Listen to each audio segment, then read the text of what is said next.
pakcik nangis dibilang cengeng. Nangis sampailah berjalan. Sebelum saya mulai menangis, sedang saya dan kenalan. Yang terhormat Ibu Bapak dan Ibu, perkenalkan nama saya Mikaela Leslie Salsabila. Saya dari SD Negeri 24 Kecamatan Pontianak Tenggara. Hari ini saya nak nyeritakan tentang si Salo yang cerdik dengan judul telok yang bisa berdiri. Rumah kampung kayu itu tampak sepi, tingginya 1,5 meter. Warnanya kuning dengan hijau di bagian tiang. Tingkap serta pintunya besar. Ada bermacam-macam bunga tumbuh cantik di halaman rumah. Ada bunga melati, berwarna putih dan biru. Mawar berwarna merah jambu. Ada pula bunga kedah bugempil berwarna-warni. Ada berwarna ungu, jingga, dan merah. Selain bunga, ada juga lidah buaya atau aloe vera. Getahnya, pelepannya bisa untuk gemuk dan besar, seukuran tangan orang dewasa. Getahnya bisa untuk menyembuhkan rambut dan melembabkan kulit. Dagingnya bisa untuk makan dan minuman.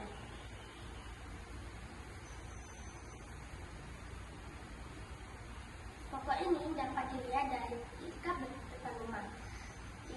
Ada 3 tingkap besar. Di ruang tamu tak ada kursi. Ada lukisan bunga dan lampat keramik di dinding. Tingkap pemandangan itu hampa di ruang tamu. Ada cereh dan 4 cawan terlumpur di atas emper.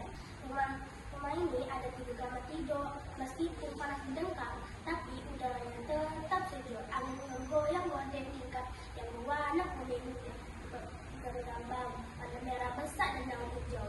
Ada pokok belimbing berwarna kuning dengan sedang berbuah. Pokoknya berwarna kuning membuat orang lewat terliyo-liyo. Tiba-tiba ada bunyi gaduh samping rumah. Ada tiga anak berumur 10 tahun. Satunya agak gemuk, matanya bersipit dan berkulit putih. Di belakang tempayan ada anak berkulit coklat, matanya besar, badannya agak kecil. Dia lagi nunggu temannya nyuci kaki. Kawannya nih berkulit kuning, rambutnya lurus, warna hitam. Hari ini pakai baju tidak belanga, namanya Saloy. Anak ini nih, saat kawannya nanya, telurnya udah siap ke Saloy? Beres, telurnya udah kami siapkan dari kemarin. Mereka bertiga nih kayak lagi merencanakan sesuatu. Ambil yang banyaknya Saloy. Cukuplah untuk kita bertiga nih. Buat apa nak banyak-banyak? Iya, Kak Tiang punya lah. Saloy nih langsung berhamba ke depan rumah. Dia ngambil 3 butir telur dan kasih ke kawan-kawannya. Mereka bertiga nih ke depan rumah. Ayo kita ke depan rumah. Mereka bertiga nih ke tempat yang panas berdengkam untuk didirikan telur. Bisakah telur didiri Saloy? Bisa. Coba kita cari dengan kami dan gini dah. Panas berdengkam gini lah nih. Bisa. Anak yang bersup pipi berkala begitu telur bisa dibawa yang bisa berdiri. Anak yang berkulit putih kemerahan merungok termuncul ke depan. Karena belum bisa. Kami belum bisa. Coba terus pasti bisa. Tak lama telur Saloy pun berhasil didirikan. Berhasil.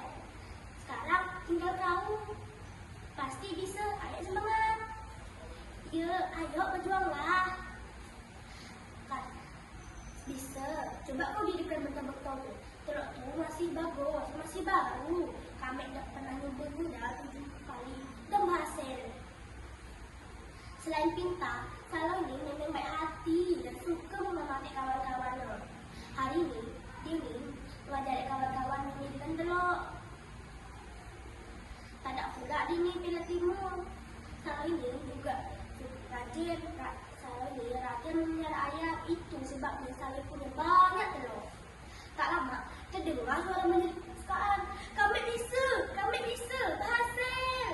Dini berdiri dekat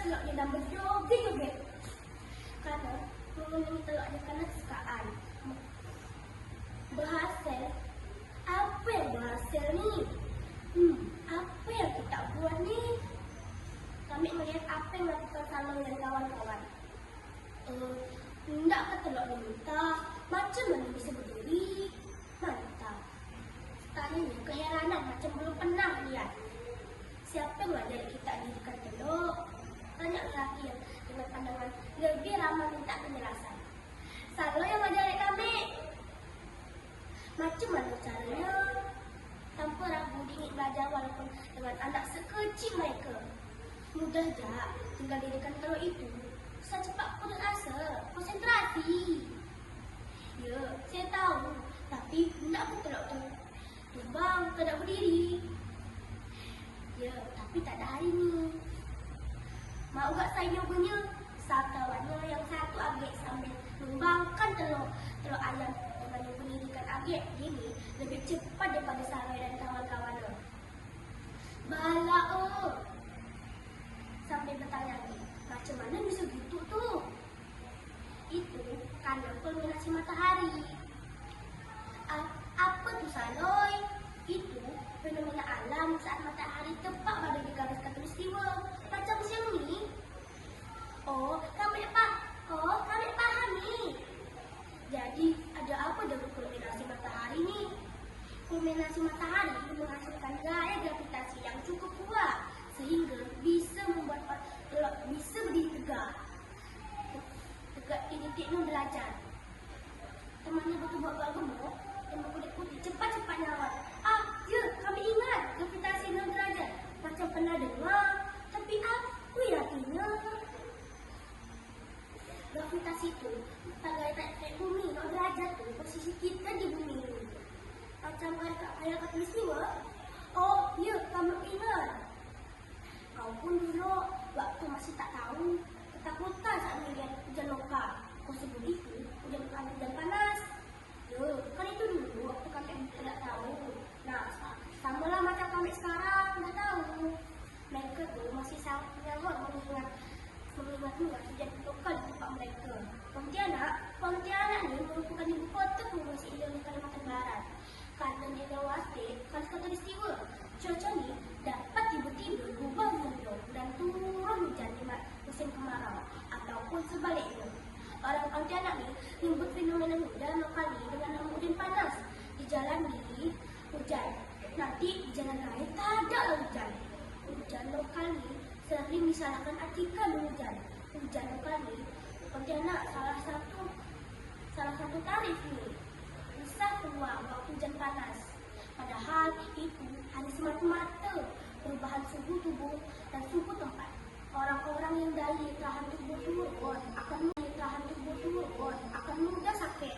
Tak pula karena diganggu hujan panas. Kawan Saloy ini percaya dengan adanya hujan panas.